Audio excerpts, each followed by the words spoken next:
Un garçon marche avec la fille et les deux s'embrassent. Une femme apparaît et prétend être la cousine du garçon. La fille dit pourquoi il n'a pas présenté son cousin avant. Le garçon va lui parler, mais lui demande de rester calme et demande à la fille ce qu'ils font là. La fille innocente dit qu'ils vont se faire tatouer ensemble et se nommer. La femme dit que c'est une excellente idée et dit que ça va être beau, puis dit qu'elle ne savait pas que le gars aimait les tatouages.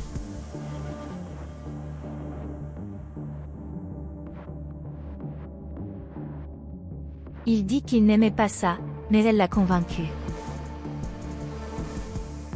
La femme dit que c'est bien, changer un peu. Puis il demande depuis combien de temps ils sont ensemble. La fille dit qu'elle a 1 an. La femme est surprise. La fille commente que la demande de rendez-vous était très gentille, et il lui a même donné cette chaîne. Puis la femme dit que c'est cool.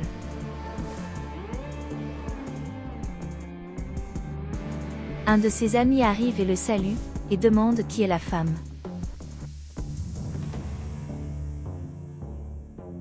Elle dit qu'elle est sa cousine. La jeune fille salue son ami. Puis il fait l'éloge du cousin de son ami. Et dit qu'il doit partir, et dit au revoir à tout le monde.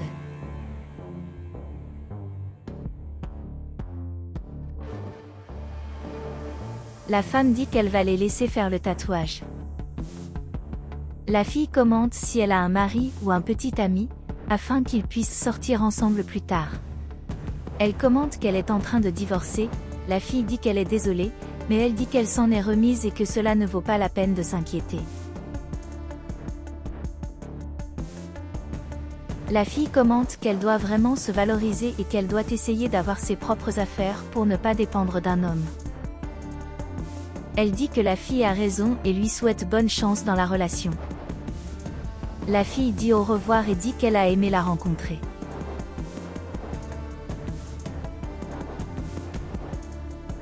L'homme ne sait pas quoi faire, car le cousin est en fait sa femme.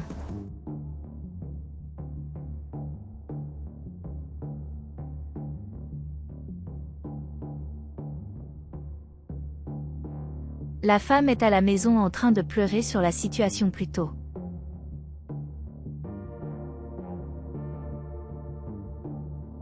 Et elle a les vêtements de son mari à la main.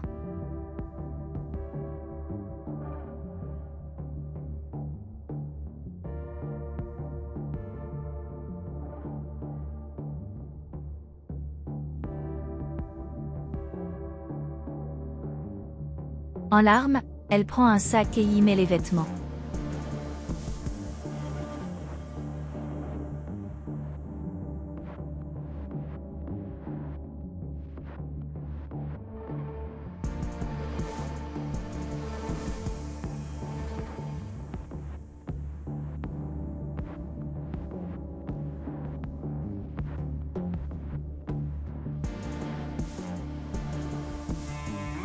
L'homme arrive à la maison et elle a déjà séparé tous ses vêtements pour qu'ils partent.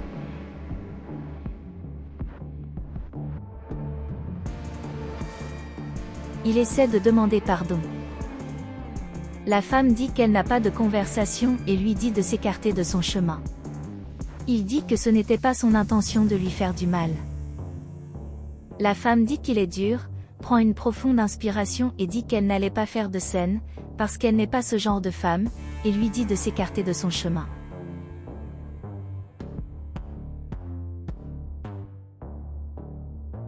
Il demande pourquoi il n'a pas dit qu'elle était sa femme. Elle dit qu'elle s'en fout. Il commente qu'elle est la femme de sa vie. Elle rit, et dit que l'homme est nul, et complète en disant qu'il déteste le scandale, et c'est pourquoi il n'a rien dit. Encore une fois lui a demandé de partir. Il essaie de s'excuser, mais elle lui dit de ne pas la toucher. Et dit-lui de repartir.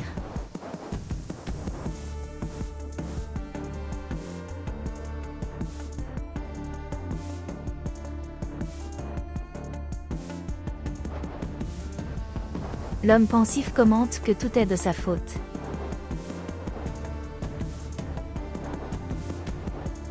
Parce qu'il a laissé le mariage se refroidir et ne s'est pas soucié de lui prêter attention.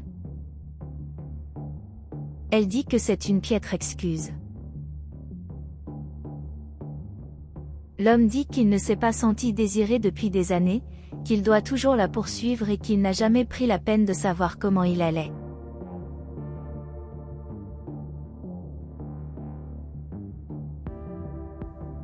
Et après s'être senti désiré dans la rue, il est devenu plus confiant.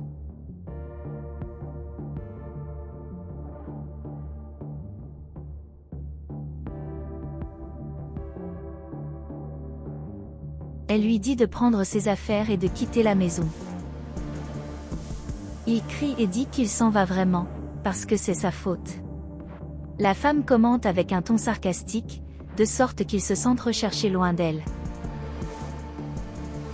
Puis il dit qu'il va vraiment le faire, parce que c'est de sa faute, et c'est facile de lui en vouloir, et de ne pas faire attention à lui, de ne plus vouloir avoir de moments intimes, et puis il est mimi, en disant que c'est de sa faute. Et se moque, lui disant de poster sur les réseaux sociaux, disant qu'il est le monstre de la relation.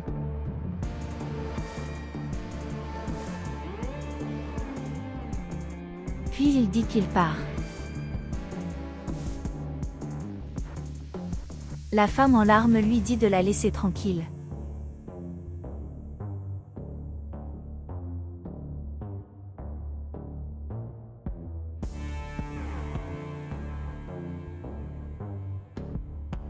Il rentre à la maison, embrasse la fille, dit qu'il leur a apporté quelque chose à manger et lui demande d'aller le préparer.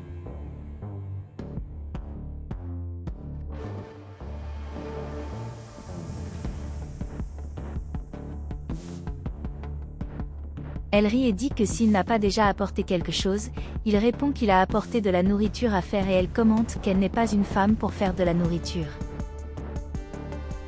Il dit qu'il a travaillé toute la journée et qu'il n'a pas le temps. La femme répond qu'elle ne cuisine pour personne. Il dit qu'il était au travail, et qu'il n'y a aucun moyen de le faire. Elle lui dit alors d'apporter de la nourriture prête. Mais il dit qu'elle doit être une partenaire et aider avec ça. Elle répond qu'elle ne cuisine pour aucun homme. Il dit que c'est un discours de féminisme, et elle rit et dit qu'elle ne sera dans aucune relation. Puis il va dire quelque chose, et la femme l'interrompt et dit qu'elle va à la gym et qu'elle traîne avec ses amis. Il pensait que l'académie était plus tard. Elle commente qu'elle veut partir tôt et qu'elle va rencontrer ses amis. Et complète en disant qu'il aurait dû apporter des plats cuisinés.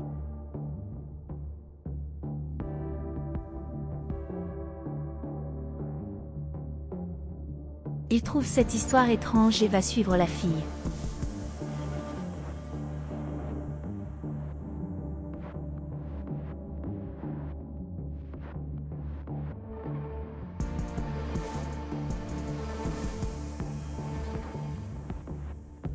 Il continue d'espionner la fille de loin.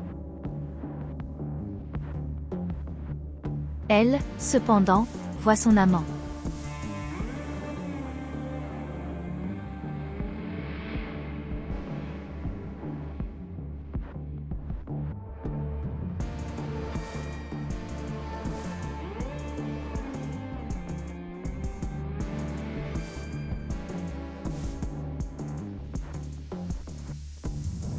Quand l'homme voit cela, il devient triste.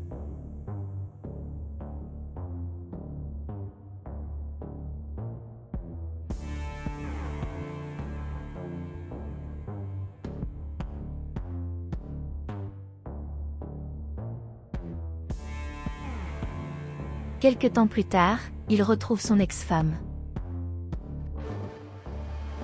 Elle salue l'homme. Il dit que c'est bien qu'il l'ait trouvée. En pleurant, l'homme demande pardon à la femme, disant qu'il a fait une erreur et qu'il n'aurait pas dû faire cette erreur, et qu'il est vraiment désolé.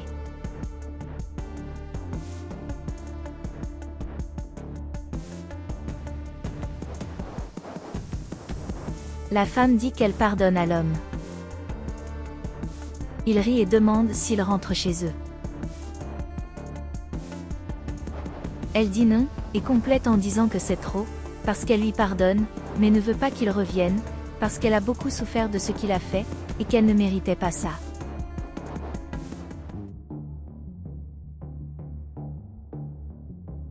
L'homme dit qu'elle a raison, mais il est vraiment désolé.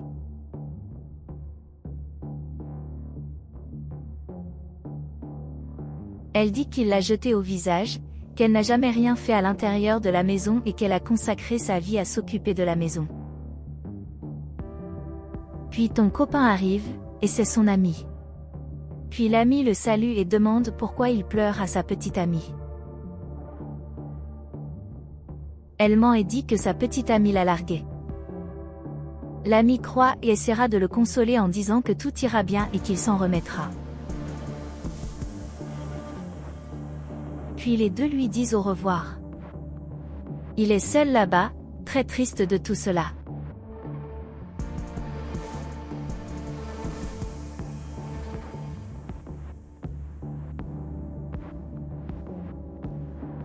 Et pleure beaucoup.